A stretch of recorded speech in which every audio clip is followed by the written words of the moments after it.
弟兄姊妹平安，今天是2026年的7月29号。今天的经文是诗篇65篇第8节到13节，创世纪46章第2节到47章的12节，马可福音第4章30节到34节。今天要跟大家分享的主题是上帝国。上帝国或是天国在哪里？有许多人见证说，我去过天国的这样的经历，甚至呢，有人就出书。但是如果上帝国是他们所指的那一种形式，那么他们就限制了上帝的权柄跟能力。我们说上帝是过去、现在、将来都在的上帝。上帝又说，天是我的座位，地是我的脚凳。那么上帝的国一定不在某一个特定的地方，不受一个建筑物或是空间的限制。上帝国在哪里？就神学角度来看，上帝国是现在，是这里 ，here and now。创世纪46章第2节到47章12节，记载了上帝以苦难来带领、安排约瑟前往埃及。他曾经受苦、被害、被关，然后又被法老给重用，成为上帝安排来拯救雅各以及他的全家的一个计划。就如同约瑟在与他的哥哥们相认的时候，他这样说道：现在不要因为把我卖到这里而自忧自恨，这是神差我在你们以前来，为要保全生命。现在这地的饥荒已经2年，还有5年不能耕种，不能收成。神差我在你们以先来，也要为你们存留余种在世上，又要大施拯救，保全你们的生命。上帝国就是有上帝同在的地方，有上帝的保守与赐福的处所。上帝国在迦南地，也在埃及地，因为他是保守看顾赐福的上帝。经文记载了约瑟和哥哥们他们相认以后，邀请雅各以及全家移民到埃及的故事。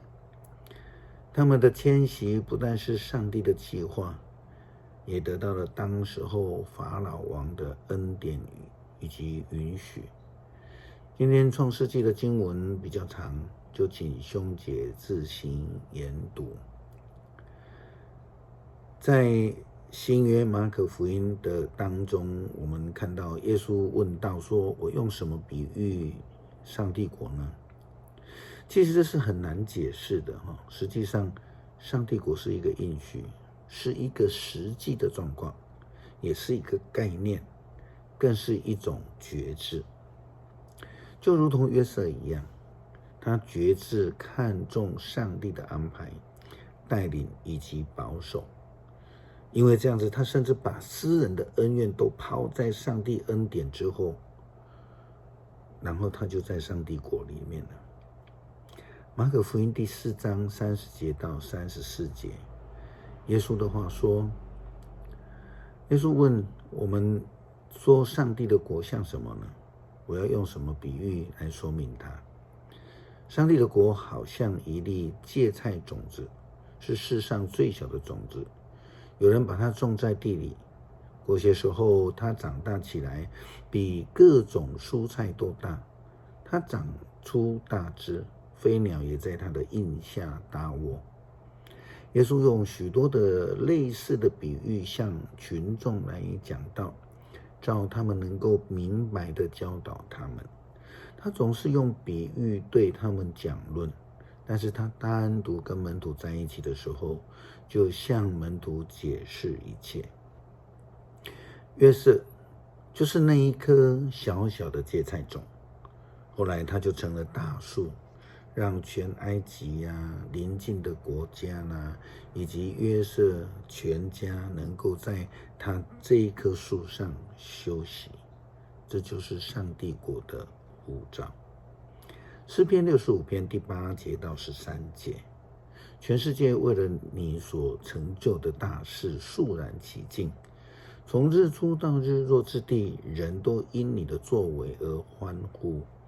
你看顾大地，降淋雨滋润，你使大地肥沃丰收，你所赐的河流充满了水，你使大地不断生产五谷，你使耕地雨水充足，以水滋润土地，你降细雨使地松软，叫幼嫩的农产生长，你赐福使年岁丰收，你足迹所及百物富饶，牧场上牛羊成群，山岭间欢声载道，牛羊漫山遍野，谷物满坑满谷，万象欢呼高唱。慈爱的天父，我们谢谢你赐下恩典，也呼召我们成为芥菜种，让我们能够成为大树，使人得安息，使人得益处，进入上帝的国。祷告奉主耶稣基督圣名求。